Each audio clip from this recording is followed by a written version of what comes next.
So welcome everyone. And I am hoping that we'll take the next hour, 45 minutes to be able to 45 minutes to an hour to be able to go through our new policy position papers.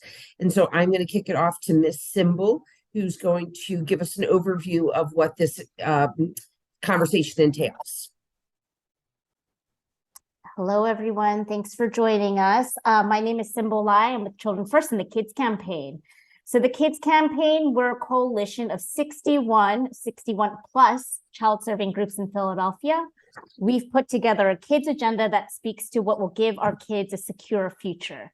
So this means a future where kids have safety, education, careers, uplift, recreation, and a healthy environment.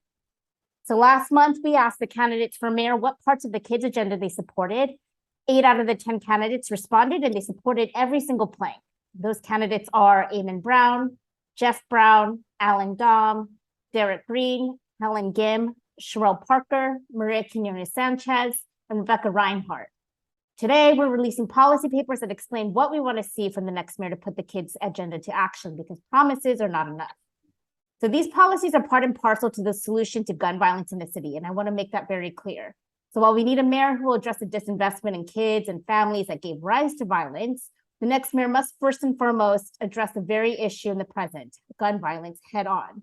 So with that said, the policy papers we're releasing today are: no child in Philadelphia should go hungry or live in poverty. Philadelphia must be the prime destination for the best teachers in the country. Every child should have access to high quality early learning opportunities. Every teenager should have a meaningful summer job and a job on graduation. Youth who make mistakes should have restorative options. Philadelphia must contribute to solving the climate crisis to ensure a thriving future for our kids. And without further ado, I'm going to kick it over to Kathy Fisher from Philabundance to talk a little bit about the policy paper for no child, what we mean when we say no child in Philadelphia should go hungry or live in poverty. Hi, everyone. Thanks for joining us today. I'm the Director of Government Affairs for Philabundance, and obviously we work on getting people food, but poverty and hunger to me are the kind of the foundations of a lot of the other really important things you're going to hear about today that needs to be done to help Philadelphia children. But kids who are hungry and in poverty have a harder time learning, have a harder time staying healthy. And, ultimately we want these kids to grow up to be healthy adults.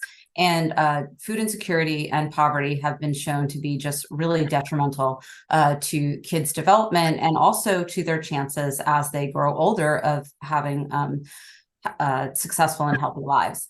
So what we really want to see is better coordination, right? With the amount of child poverty we have. If you don't know, it's about 1 in 3 Philadelphia children live in poverty, which is an extraordinarily high number. The poverty level is about $30,000 for a family of 4. So we're talking about kids who live in households below $30,000 of income for a family of 4.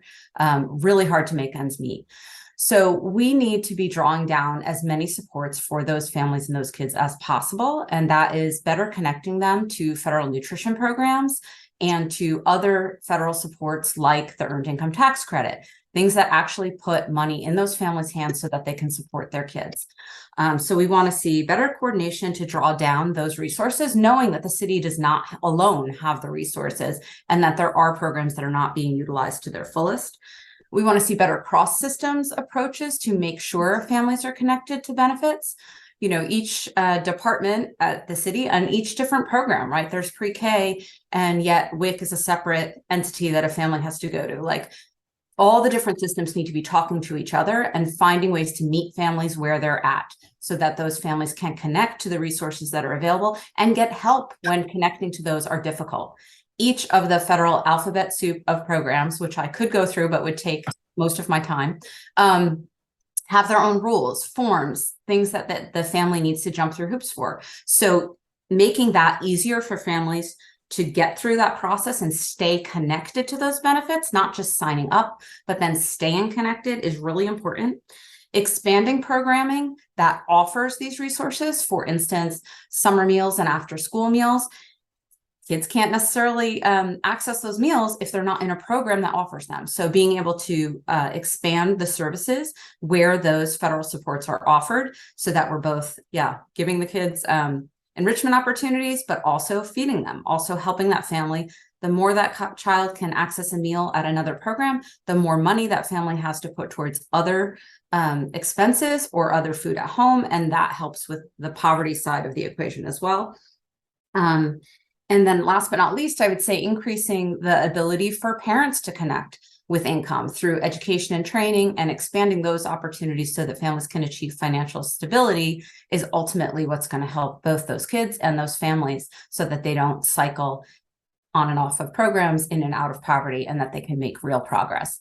So I hope I didn't go too long, and I will turn it over to the next person. And Kathy, may I just say that all the things that you just talked about are things that the Kids Campaign is asking the next mayor to get done. That these are reforms that the next mayor, when we elect them, we're hoping they get done. Thanks. Absolutely. Thank you. Well, and I think that's an excellent segue, Kathy. Thank you so much for that, to our next speaker, who is Wendy-Anne Roberts-Johnson from Need Indeed. And we know that kids learn better when their bellies are full and when they're not worried about where their next meal is coming from. And so if we want quality education and we want Philadelphia to be the prime destination for the best teachers in the country, we need to make sure that our students are ready and eager to learn. So Wendy-Anne, if you want to lead us off on the position statement regarding our teachers being the best in the country. All right, thank you. So as introduced, I'm Wendy-Anne Roberts-Johnson from Need Indeed, and I'm here today to share why Philadelphia must be the prime destination for the best teachers in the country. We know that education is directly aligned to income prospects and ultimately to reducing a poverty trajectory, which is what we're all about for our citizens. Philadelphia students deserve to have the best and brightest teachers in their classrooms. We know that two of the biggest factors contributing to student achievement are the quality of their teacher and reasonable class sizes.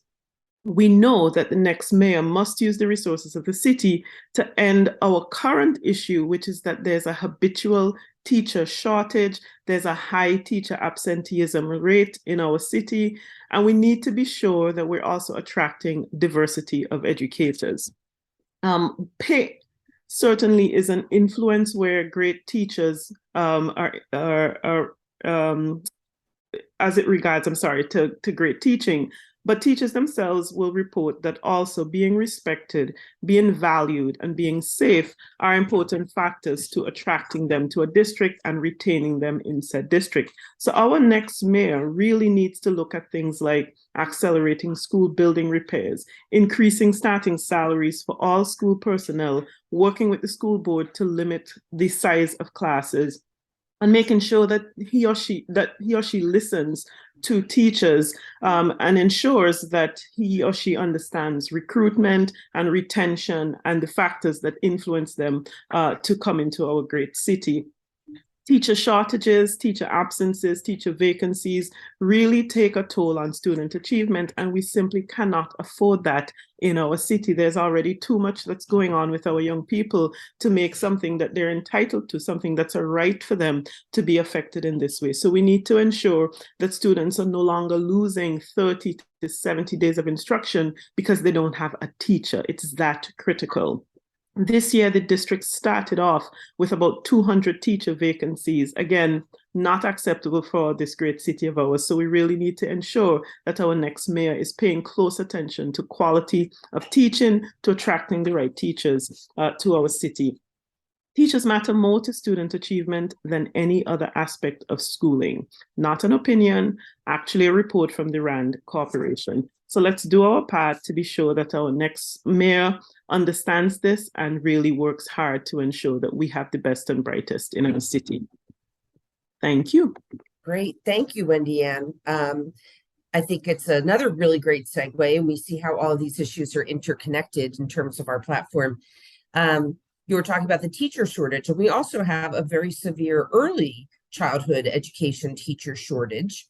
And Elizabeth Farwell-Ozer from First Up is going to talk a little bit about early childhood access in Philadelphia. Take it away. Thanks so much, Amy. Thanks, everyone. So today, Philadelphia families pay over 20% of their household income per child for childcare, which is far more than what is considered affordable. Parents in every income bracket and every neighborhood are struggling to access or afford childcare. High turnover in childcare staff reduces quality and increases the expense. Childcare teachers need to be well-trained and adequately compensated to build a sustainable, high-quality education system for all of Philadelphia's young children. In order to do this, our next mayor must sustain and expand PHL Pre-K to serve at least 6,000 children annually and launch a similar program for at least 2,000 infants and toddlers, as well as gain state funds to make high-quality early learning affordable for Philadelphia's 73,000 children and advocate for more early intervention resources so that all children can start school ready to learn. They must also create a universal enrollment system across all public funding streams for childcare and early learning and establish wage policies for higher compensation for early childhood teachers. Right now, 4 separate programs provide early learning in Pennsylvania. In Philadelphia, Childcare Works, Pre-K Counts, Head Start, and PHL Pre-K. Even with all of this, 43% of eligible children in Philadelphia don't have access to a publicly funded pre-K of any kind, and only 36% of children who are served in childcare are enrolled in high-quality programs. Since the pandemic, the childcare supply in Philadelphia has decreased by 34% as of early 2022. And with childcare workers leaving for higher paying jobs in sectors like retail. This shortage of childcare workers renders childcare more inaccessible to Philadelphia families than ever before. A Philadelphia where all families have access to affordable early care and education for every child would reap a world of benefits. The city would have larger, more reliable workforce, reduced special education costs in K-12 education, reduced juvenile justice costs, more jobs in a sector that is largely occupied by women and women of color, and an expanded tax base as children become productive adults and their families can work more. Most importantly, we would be doing the right thing for our young children and our shared future. Great, thank you so much, Elizabeth. Our next speaker is going to be talking about the value of meaningful summer job opportunities and having a job on graduation. So I'm going to turn this over to Rebecca Fabiano from Fab Youth Philly. Thank you very much. So research shows that youth who are employed as teenagers are more employable as adults and also have stronger lifetime earnings, which is why every teenager in Philadelphia should have a meaningful summer job and a job upon graduation. We are asking the mayoral candidates to prioritize the following items.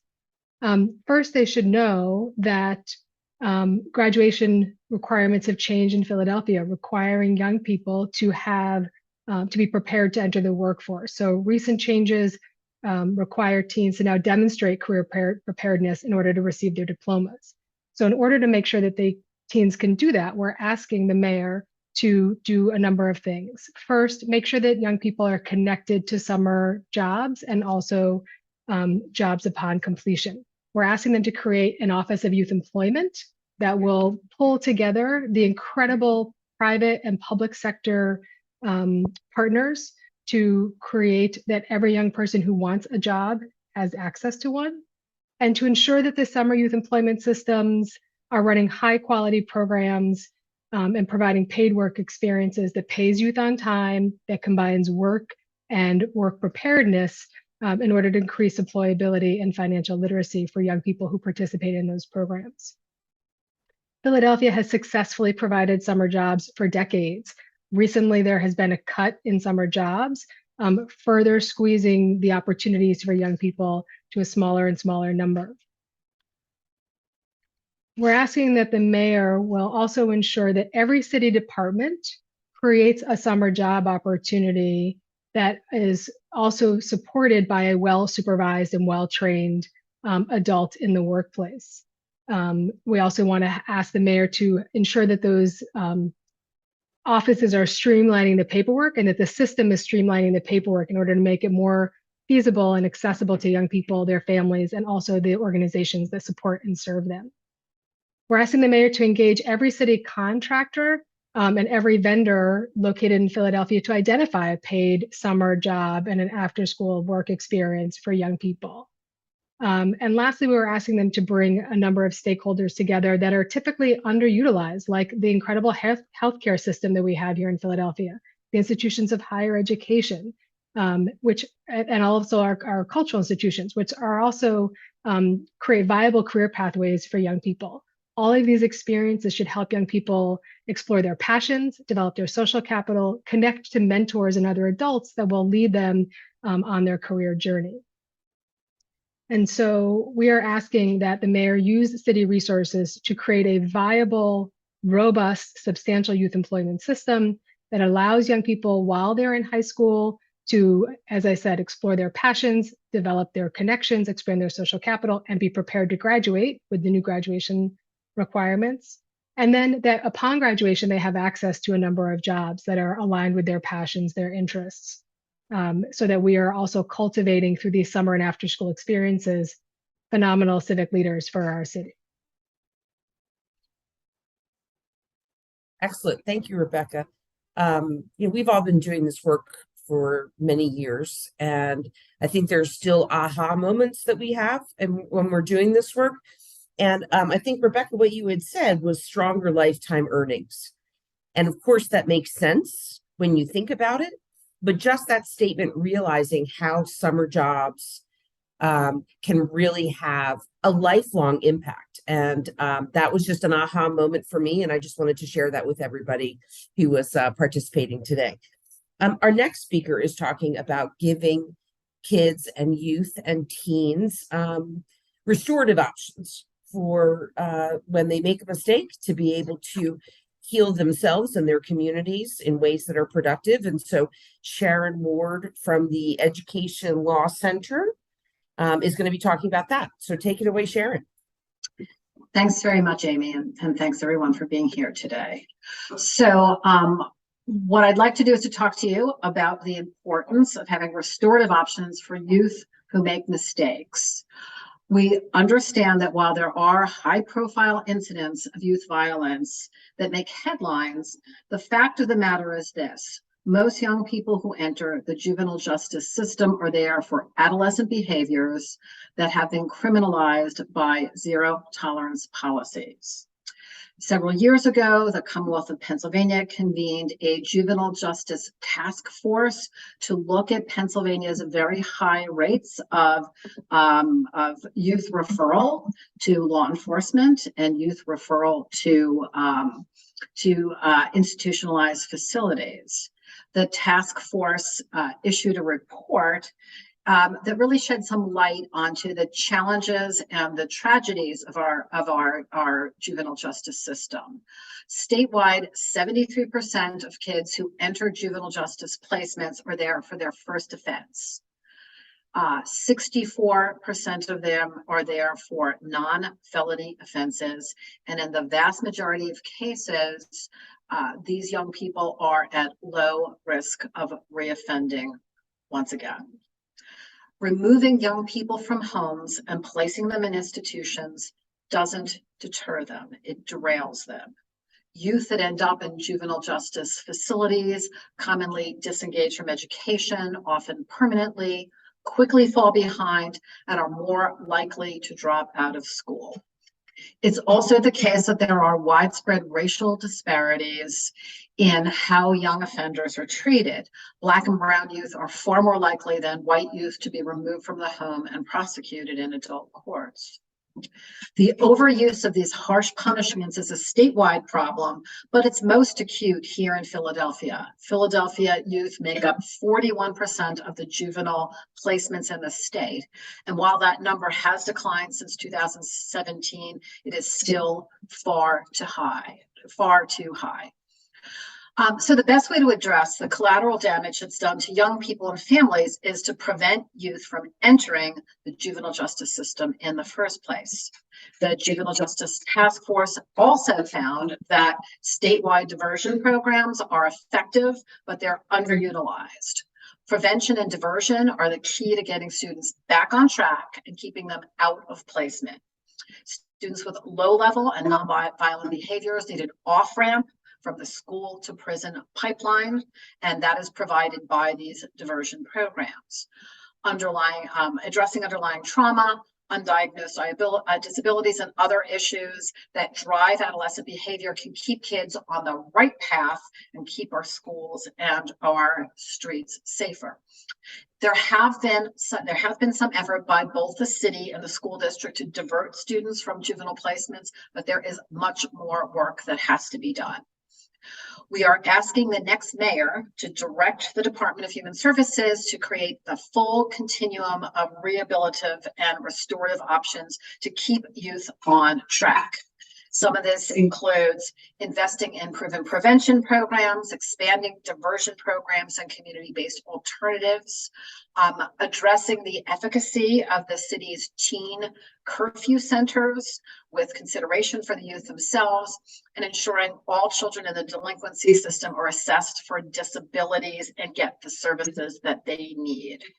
In addition, the mayor appoints the school board members, and we would like the next mayor to engage the next school board in this process of prioritizing diversion and restorative practices. We would like the mayor to work with the school board to reform the truancy enforcement system that's managed by the school district.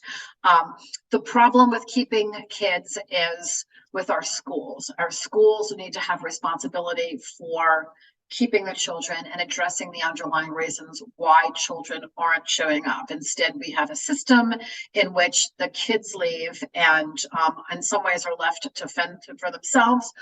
Truancy is also an entryway into the juvenile justice system. In addition, we'd love to change school-based protocols and reduce the presence of school resource officers so that youth are not adjudicated for school infractions. This is very important. Prevention is key. There are opportunities to divert youth, support youth, and get them on the right track or keep them on the right track. And we urge the next mayor to do that. Thanks, Amy. Fantastic. Thank you, Sharon. My takeaway from that was it doesn't deter, it derails.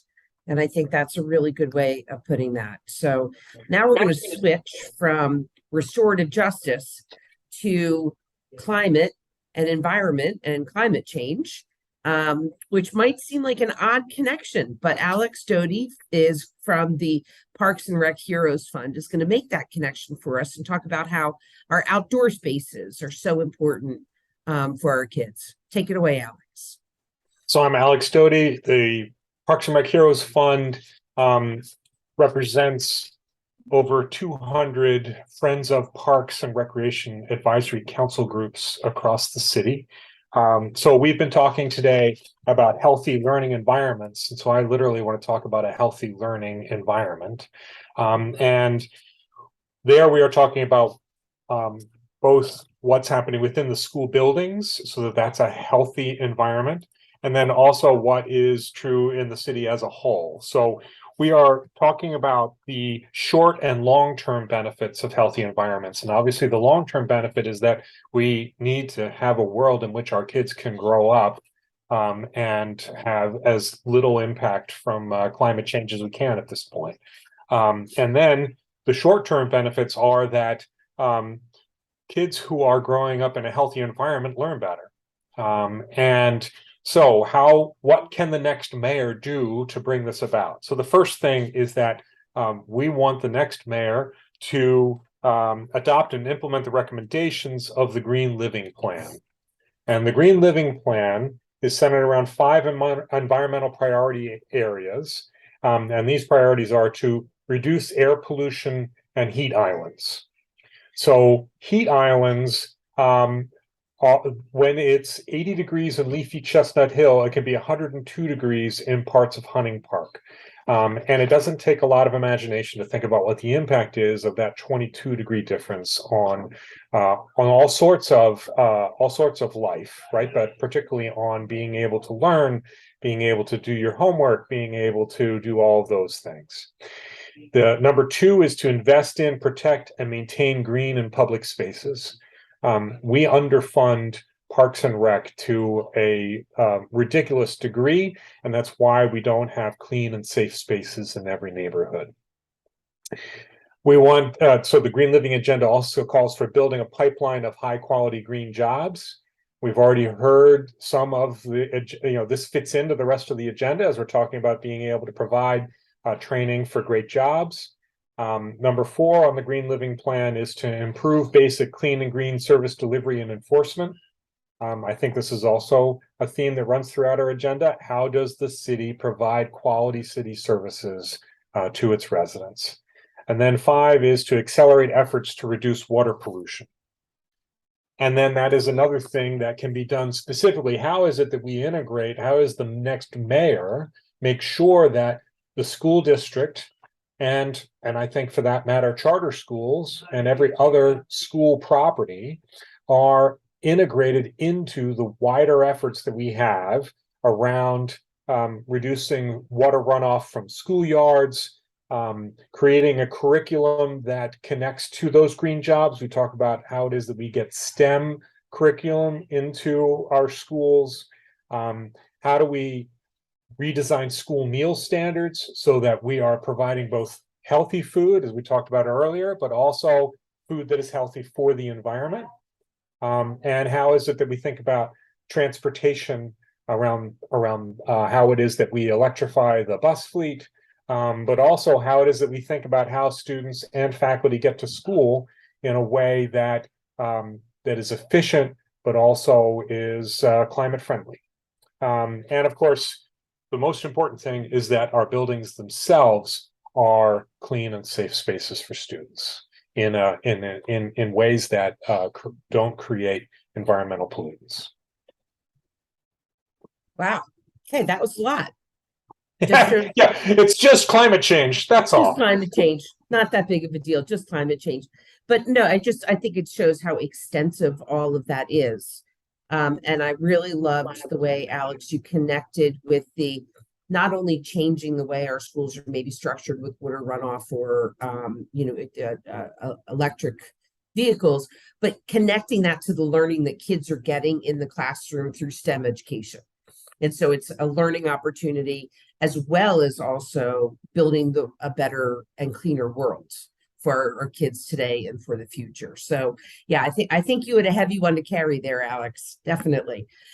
We do have a few moments. If there is anyone else who has been inspired and maybe realizes that they left an important piece off from what they wanted to talk about today, I'd like to open the floor to that in case anybody had some additional comments to make. I have one additional comment, which is that these are the first 6 papers of the kids campaign, and another 5 to 7 papers will be released shortly. So we just want to make sure that reporters are aware that the full agenda is a bit more ambitious even than what was presented today. But we thought we would break it down into digestible bits so that the candidates and the press and our partners can all make sure we're communicating effectively about what the kids campaign stands for. Absolutely. Absolutely. Elizabeth, I think you wanted to jump on and maybe dazzle us with some additional ECE statistics. Sure. I was very mindful of my 2-minute time limit. So, but it looks like I could elaborate a little bit. I wanted to just share a little bit more about the benefits of high quality early learning. There are a lot of child specific effects, like children, are better prepared for children or for a kindergarten, have better health outcomes. They're much less likely to repeat grades, more likely to graduate, have better jobs, pay more in taxes, etc. But then there's also a lot of societal impacts. There's a huge reduction in arrest costs, even if there's no crime committed, which is a huge burden on our tax system, especially in Philadelphia. So that's a financial point I'd like to just raise up, as well as there's a lot of evidence that families who are connected with high quality early learning programs have received more support and can do better in general. So if we really want to help families and everybody in Philadelphia, even if they don't have kids, high quality early learning can really stabilize our workforce, help to prepare really compassionate and hardworking citizens, as well as help the families that are already out there and functioning. Excellent. Thank you. Thank you. I appreciate that. For the reporters on the, well, anybody else? Anybody last comments? Okay. For the reporters on the call, any questions? Anything that we can clarify for you? Going once? Going twice? All right. Well, thank you everybody for being here today. I think Symbol has a very informative graphic to leave us with today. Donna, was there anything that you wanted to add? No. So if folks, we just spit out a lot of information to everyone here and everything. Thank you so much for joining us for this media webinar. I just wanted to leave my contact information for the kids campaign. If you have more questions about the policy papers that we presented today, you are curious about where we're at in the kids campaign, what we plan on doing, you have questions about, you're curious about the policy papers, the remaining policy papers that we'll be releasing shortly, please feel free to contact me. My information is on this slide. That's symbol L, 2 L's, @childrenfirstpa.org.